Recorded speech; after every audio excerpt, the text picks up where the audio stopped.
rosaryo araw-araw para po sa kaligtasan natin.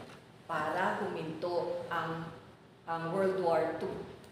At ngayon po, para hindi magkaroon ng World War III, nagsisimula na po.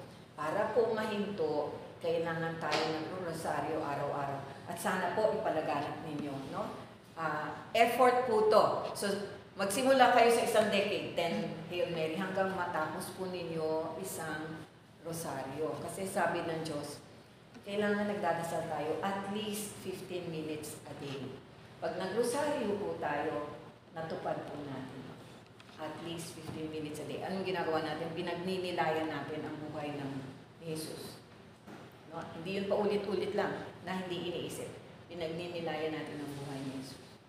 So yun.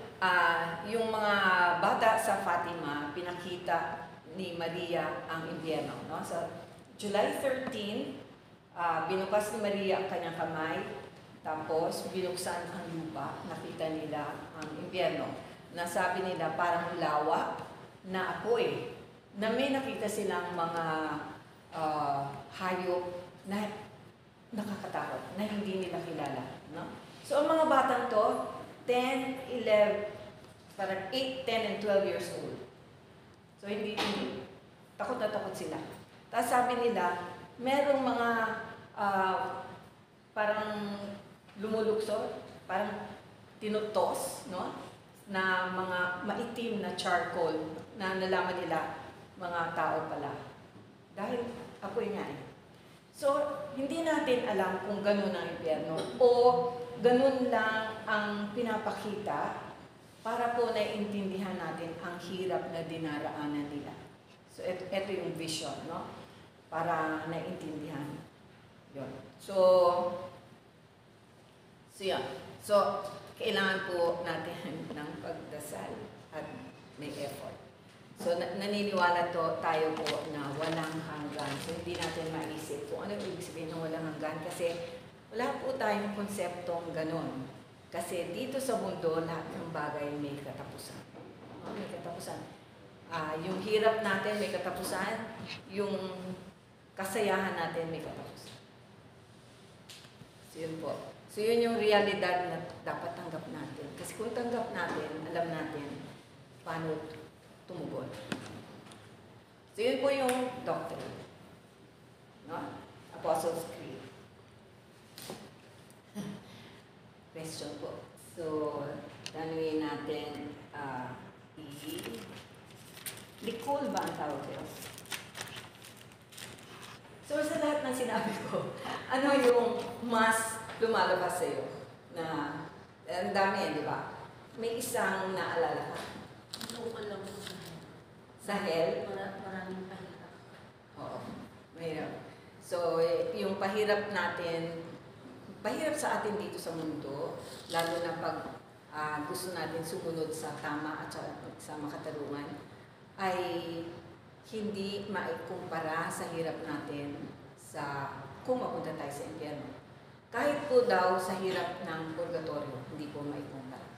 So, alam niyo na merong mga tinatawag na martir, no? Witnesses, yung mga inaalay ang buhay nila dahil pirmis sila sa pananampalataya nila. No? So, may kita po din yun dyan, no? Sa Bucket Garden, merong isang santo ang Vincentian na nakahang sa cross. No? So, yun po ang unang martir sa Wuhan, China. Siya po ay Vincentiano. Ang mga pari po dito, Vincentiano. So yun. So, kahit na nung nakanonay siya, sinabi ng Santo Papa na ang hirap na dinanas niya ay halos parang hirap na dinanas ni Jesus. Ganun po. Pero, alam niya na sandali lang yun. Sandali lang. Compare sa kung maghihirap siya sa purgatorio o sa impyerno. Yon. Nico. Ikaw yan, no? Ano naalala mo? Sa lahat ng pinagsasabi ko. Isang bagay.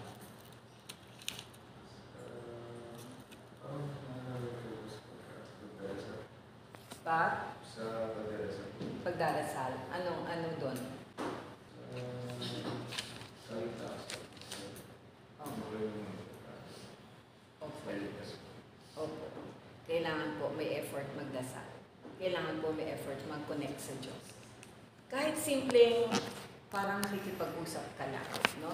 Pero ang mga santo, kaya kailangan na memorize natin. Kasi pag yung mga santo na medyo malalim na yung contemplation nila, yung connection nila sa Diyos, pag yung pagdarasal ng, kunyari, Ama namin, Hail Mary, ito yung pahinga nila eh. Kasi memorize na nila. Diba? Ito yung tulong sa kanila para sa pagnilay. So, importante po. Yun po yung kailangan i-develop natin. Prayer. Okay.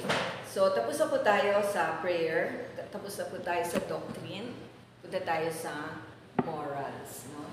So, morals. Paano tayo mamuhay? So, bakit tayo nilikha ng Diyos?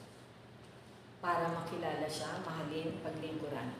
At para mapunta tayo po